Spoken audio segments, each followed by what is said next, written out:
កាលពីដើមឆ្នាំនៃឆ្នាំ2025គឺសាលារបស់ខ្ញុំបានធ្លាក់ព្រិលហើយខ្ញុំបានមើលព្រិលជាលើកទី1ក្នុងឆាកជីវិត Nice និយាយទៅគឺពិតជារំភើបមែនតើអ្នកទាំងអស់គ្នាថ្ងៃដែលធ្លាក់ព្រិលហ្នឹងណាពេលដែលចប់ពីលើខែភ្លាមណាអារម្មណ៍គឺនិយាយថានិយាយពីគឺខ្លាំងមែនតើហ្មងណាព្រោះអីដូចជាលើកទី1ដែលយើងឃើញព្រិលហើយព្រិលហ្នឹងធ្លាក់ចំពេលដែលយើងមករត់ចិនទៀត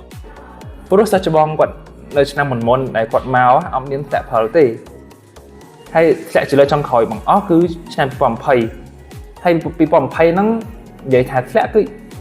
ធ្លាក់ដូចជាអត់ធ្លាក់អញ្ចឹងធ្លាក់បន្តិចហ្នឹងហើយធ្លាក់ផ្លែតរលាយទៅវិញហើយលើចុងក្រោយដែលធ្លាក់ដូចឆ្នាំនេះគឺឆ្នាំ2014យូរមែនតើ10ឆ្នាំ11ឆ្នាំមុនណាធ្លាក់ផលពួកខ្ញុំទាំងអស់គ្នាដែលមកសិតតែគិតថាតំបន់ដាលីនេះ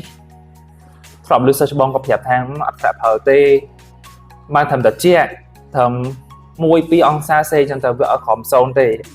សីតុណ្ហភាពវាតែឆ្នាំនេះចម្លែកខុសពីធម្មតាហើយមែនតើមុនពេលដែលធ្លាក់ផលពីសញ្ញាសម្គាល់ចំនួន 2-3 រួចមកហើយនិយាយទៅ 2-3 សប្តាហ៍មុនធ្លាក់ផលហ្នឹងណាគឺសាលាគឺធ្លាក់ទឹកកកភ្លៀងធ្លាក់ទឹកកកអាទឹកកកទួយហ្នឹងពេញហ្នឹងហើយធ្លាក់ទឹកកកមួយថ្ងៃមុនធ្លាក់ផលហ្នឹងខ្ញុំមកភ័ក្រខ្ញុំបានជិះនៅទីក្រុងដាលីហ្នឹងជិះដើម្បីដើរលេងអញ្ចឹងដើម្បីមើលនេះមើលនោះអញ្ចឹងដល់ពេលជិះម៉ូតូសាធារណៈរបស់គេនិយាយទៅគឺត្រជាក់មែនតើចង់កក់ដៃមិនស្ពឹកអស់លេងហ្មងដៃទាំងសងខាងហ្នឹងដោយសារតែត្រជាក់ខ្លាំងមែនតើហ្មងត្រជាក់មិននិយាយទៅត្រជាក់ខ្លាំងហ្មង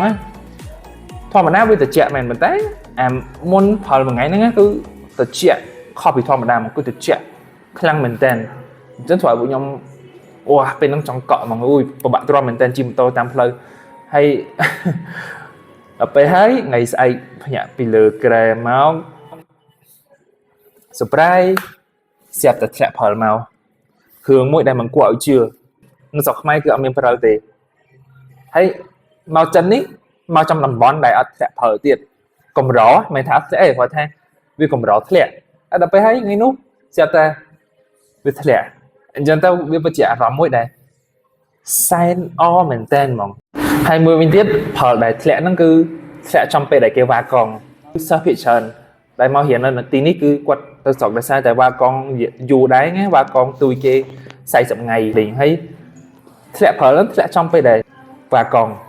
ចឹងទៅអត់សូវមានមនុស្សច្រើនអ៊ូអរដូចរាល់ដងទេអញ្ចឹងលេងព្រិលគឺលេងមកសប្បាយហ្មង Oh my goodness really clear Oh look at that